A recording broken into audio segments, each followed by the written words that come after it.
So the first game I am talking about was part of a little like tournament thing. I have this one Mm-hmm. gentleman who teaches, he always runs he calls it Carl's Grand Prix, and he always has four games in this. Tries to get six players, which I believe we had, and um, just kind of keeps stats on the games, and then there's a final winner, and we have a prize for first and second place. So he kind of Fun. chooses a couple different games every time. But this time, one of the games we played was Wine Cellar. So this was one of the last ones. It's kind of a quick auctiony game, but plays at a really high player count. I think it even plays to eight, this one. Nice. We played it with six. I didn't play this one, but it's such a cool little game. I'm not a huge fan of auctions. I'm getting more warmed up on them. I'm starting to actually like them quite a bit more. But this one is really neat because you're just dealt a hand of cards. I think it's different for player count, so it's not the same every time. And it even has a solo version to it, which is actually really cool. But Neat. so your cards are kind of long rectangles, and they are wine bottles. And on these wine bottles, you'll have numbers. I think it's eight numbers on them, and they will vary from eight to one. They'll be in different patterns too. It won't just go like 876, whatever. But what you're going to do is, and then you also have a number in the top left of this card, and that is like your auction number, basically.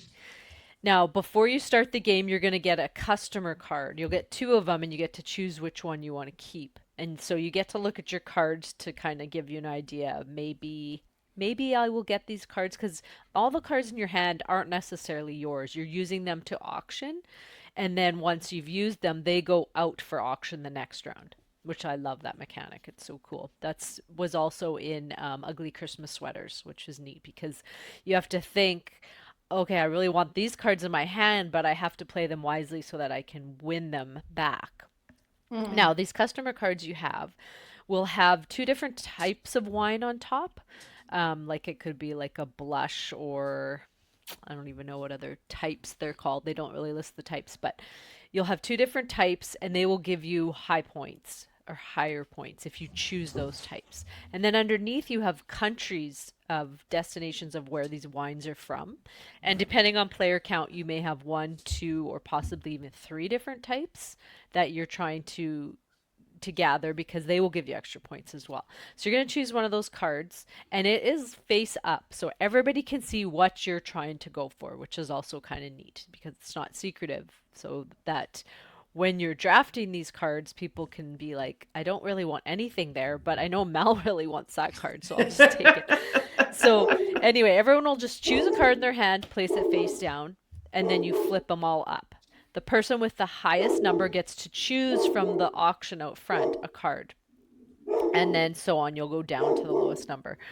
When you take that card, you're going to lay it vertically in your tableau. Now, because those numbers on the wine bottle are horizontal, your first card, you'll just place it there. But then the next one you get after that, so the next round when you auction and draft another card, you're gonna either place it on top of that wine bottle or underneath. And you can never stick anything in between after that. Now, Mm. what you are trying to do with that part of the game is those numbers that are across the wine bottle, you would ideally like to have the top card have the highest number, and then keep going down to the bottom, also having the highest number, but meaning the top card, the eight would need to be in the left hand side, and then at the last card on your in your cellar, would the eight would need to be in the bottom right.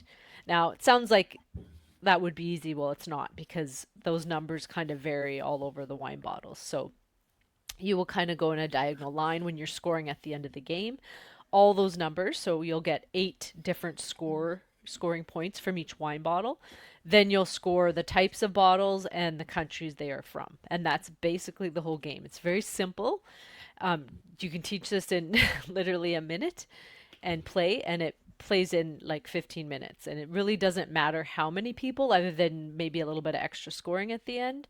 But everybody's playing at the same time, and then drafting, and the drafting doesn't take very long at all. It's just a really neat, neat game, card game. The cards are really nice, and the art is beautiful on them, and it's just. I haven't played it at a big player count. Like I said, I watched this one being played at 6, which was neat. But I would love to try a full player count, and I Hmm. think this will go well with all kinds of groups, like wine lovers, non wine lovers, just gamers, non gamers. Like every kind of group, I think, would enjoy this game. It's a big hit with me so far, and like I said, even the little solo mode is really cool. But that's my number 9, Wine Cellar. Neat. Because, yeah, we played this, the two of us, at a two-player count, and it was good. Was it us two or Kayla was in there?